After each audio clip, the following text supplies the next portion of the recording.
Whitetails are my passion, especially big old war horses like you'll find here at Sombrerito. There's nothing like the experience of laying your eyes on a buck that you immediately know that you want to take, and then getting the scope on him, getting set, and knowing I've got the chance to take the buck of a lifetime. There's no feeling like it. There's a buck right there. Got a good frame.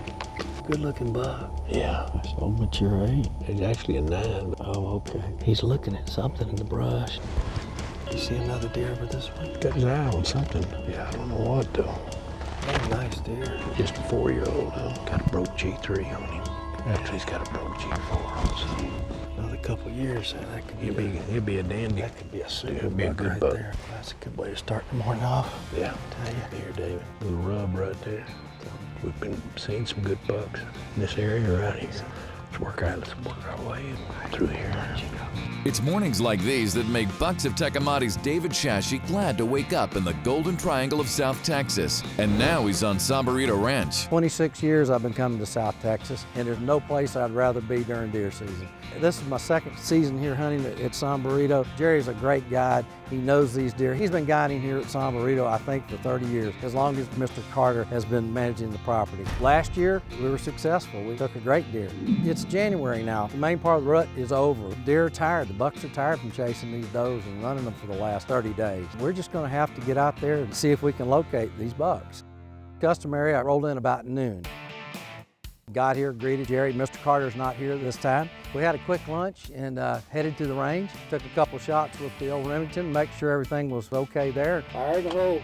It's good. I think it's good. We got his rifle all checked in, sighted in, got it loaded up, and commenced to hunting. He was all excited. Asked him if he wanted to see a little video of a couple of bucks, one of them being a super buck. Jerry then showed me 3 tremendous bucks on video. Which one do you go after? I don't know. The one buck was probably the biggest buck we've grown on this ranch in 30 years. There's one big, wide 7x6 that I would dearly love to take back to Florida. So he wanted to go after the super buck, so the place we were hunting was overlooking a field. There, look at that. Yeah, a little young buck. Young 8. Jerry and I got in there mid-afternoon. This buck had been seen in here 3 days ago. We had a slow day. We saw a very thin-horned young buck. Here we go, the challenge. A bunch of javelinas. There's a buck.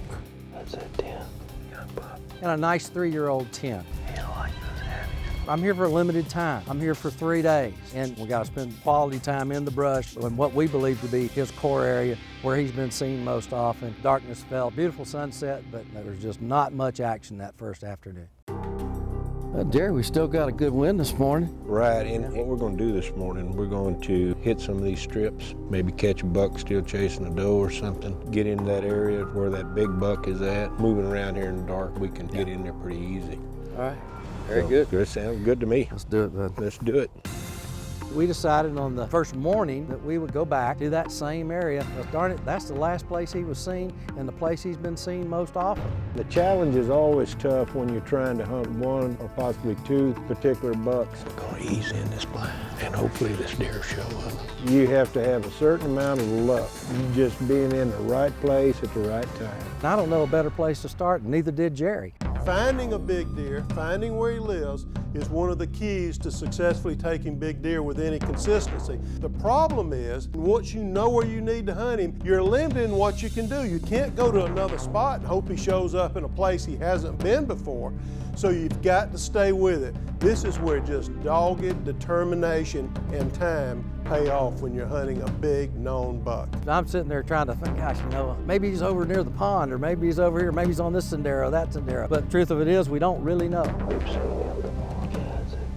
We can do what we can, move around, check different areas, but 3 days in the brush country goes by fast. That clock starts ticking and the pressure starts mounting, and I don't know if anybody feels it quite like I do. We saw the same 3-year-old 10. We saw a doe this morning, a couple javelinas, but extremely slow for Sombrerito. Let's get out of here and go get some lunch. We give it a hard try. We still got plenty of time. I've had it happen in the last seconds. Got a little weather change coming, and maybe that'll kick them into gear. Definitely have high hopes for the rest of the hunt, so we're going to see what we can accomplish here in the next 2 days. Well, Jerry, we got the weather change, buddy. yep. Dressed a little warmer this morning. The temperature dropped 40 degrees already. Let's get after him, Let's man. do it. Let's do it to it. Let's head over to the west side. All right, we were at our halfway point in the hunt. We had 2 giants we were after. Once we had hunted the wide 6x7 with the split G3 and just hadn't seen hide nor hair of him, we decided to switch over to the 7x7, maybe check his area. Jerry, look at this bull over here. He's Buster. He's looking for trouble, man. I bet that deer's 6 or 7 years old. I like watching when they get big old mesquite limb in their antlers.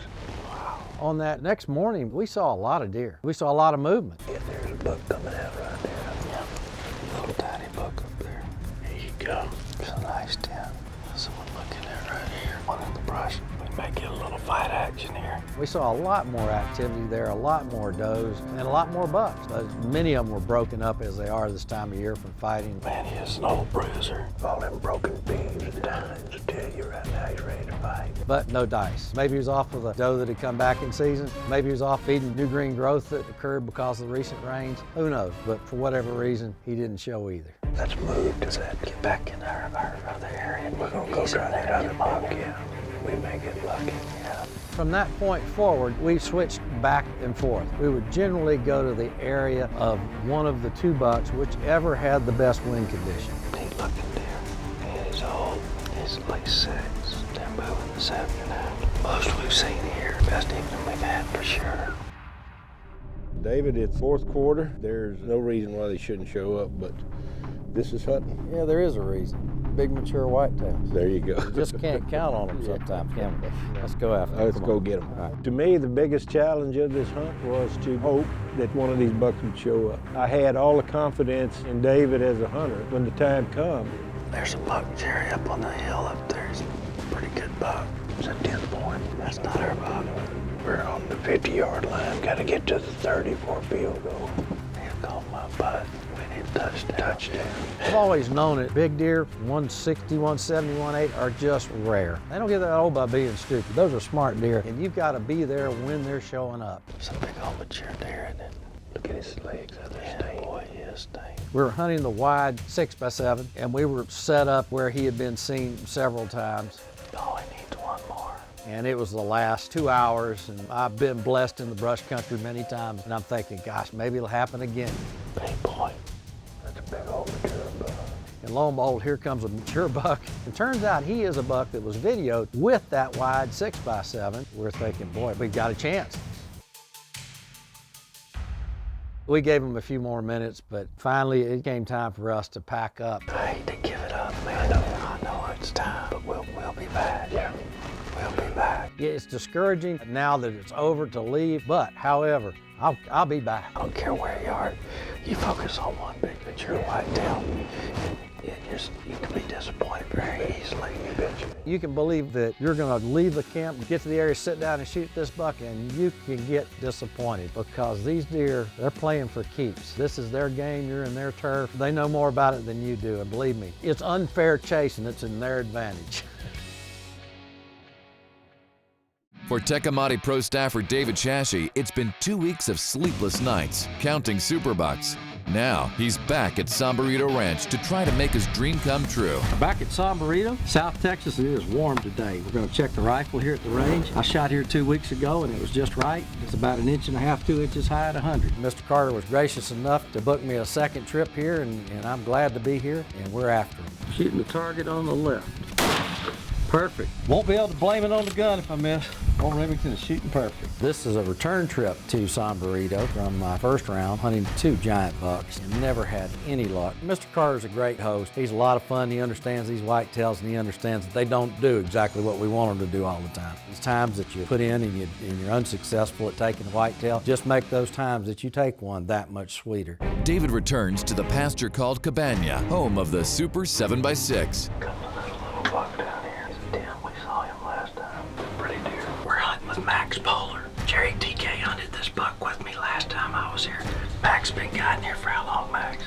6 years. 6 years guiding here on some of the best brush country there is in South Texas. The Cabana buck was, of course, our number one on our list. He's wide, he's heavy, he's got a split G3 on his right side, just a magnificent deer. We immediately went to Cabana, spent time there, because I always had the feeling that this buck was somewhere close by, and he's just not going to show himself. And he didn't show himself. Another one was in an area where they called Super Sam. It's a particular curve in the Sendero and this beautiful 7x6 with an intertime point. Likes to cross there. We've seen a lot of deer this morning, a lot of little bucks, a lot of does, but not the buck. We were seeing some bucks, but mostly young bucks, nothing big. Post rut was hard on us. It was hot, it was humid. Afternoons, tough, really tough. We're back in the Cabana blind. It's probably about 85 degrees, and we're just struggling to find him. Seen some hogs and javelinas, but no sign of what we're after. We spent 3 days on those two areas and could not find either of the two bucks we were after. Back hunting that intertime buck, hoping this morning he'll come through. Did see a couple of other really good deer. Big 8, mature deer. I think he's a 9, but not the one we're after. Then we move on to the Cabana, and again, nothing. Matt's plane is taking off that afternoon. Matt left the Tecomate camera, and we were going to do our best to get a buck on film that we could take. While David heads out for his final day's hunt, let's hear from Tecomate Pro staff of what they think Shashy's reaction will be if one of these super bucks actually steps out. David's buck fever temperature, it's about 104, but sure makes it fun being in the woods with him. I love my good friend David Shashy, but this is David Shashy when he sees a big buck. I've never had the privilege of sharing a hunting camp with David, but I've heard the stories and I can't wait to experience firsthand him getting buck fever. That should be fun. We headed on to the Super Sam area. We got set up. Tony's taking over the video and duties. We put the camera in place where we thought when the deer stepped out across the Sendero that we'd have a chance of videoing him. There's a pretty friendly buck down there, maybe a 10. Best deer we've seen. Lo and behold, probably within 100 yards, standing inside the brush, there he is. I said, Tony, there he is. And as luck would have it, here he comes. I get my rifle ready. Okay, I'm on it. I'm on it. I'll take him. Steps out into the Sendero, gives me a shot. He's down. He's down, Tony. He's down. He's down. Find him. Find him. It was quick, but I took it, and he ran about 30 yards and fell in the brush, and we got that buck. What a morning it has been. My gosh, what a deer. What a Sombrerito buck. Would you look at that? Put it there, partner. Thank you. We were tickled to death just to have some success. Things were really looking good this morning. Unbelievable. Thank the Lord. And thank Mr. Carter. Talked to Mr. Carter tonight. What a gracious host he's been, and without him, none of this occurred. Mr. Carter calls those lifetime bucks. I'm not sure that's a proper word for it. This deer eclipses the term lifetime. Well, let's get him loaded up and get him back to camp and share him with everybody. What a beautiful Sombrerito giant. Totally happy, totally satisfied. We took off out of there, met with Jerry. We had lunch, and Jerry said, we're gonna take that Cabana buck. We're gonna take him this evening. South Texas's Sombrerito Ranch, and the biggest buck they've seen in 30 years is the one Bucks of Tecomate's David Shashy has his sights set on. Now, he and guide Jerry TK have concentrated on the Super Bucks home turf. We snuck in, we got in quiet, we got in position. I was very contented sitting there just thinking about the day's success. As a matter of fact, I texted my wife just how pleased I was and how little anxiety I had, and the next words out of Jerry's mouth are, here he comes. I could see him approaching from the west. I immediately reached for my rifle. It just comes into my view. I can see that tremendous rap, and I'm going to tell you, it was hard on my heart. All right, I'm on him. I'm on him. I'm going to take him as soon as he's done. Unfortunately, the buck walks out of the camera view before giving a clear shot. He's going down. He's going down. He's down. He's down. He's dead. Yes. My God. Dang it! We did it, buddy! We did it. What a buck. Man, look at that rack. Took the shot, it was a good one. He ran probably 50, 60 yards and he piled up out in the buffalo grass field, and it was time to celebrate. Lord, there he is.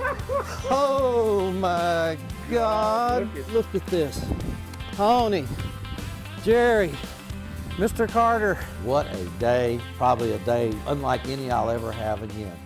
Mr. Carter, he's everything that we thought he was. I'm telling you, he is a stud.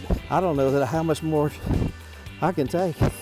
I can thank Mr. Carter and his immense generosity in allowing me to take the bucks that I took and to hunt the bucks that I took. A great testimony to his stewardship of this wonderful ranch. Can't say enough good about it. What an operation. Can't wait to get back down here next season.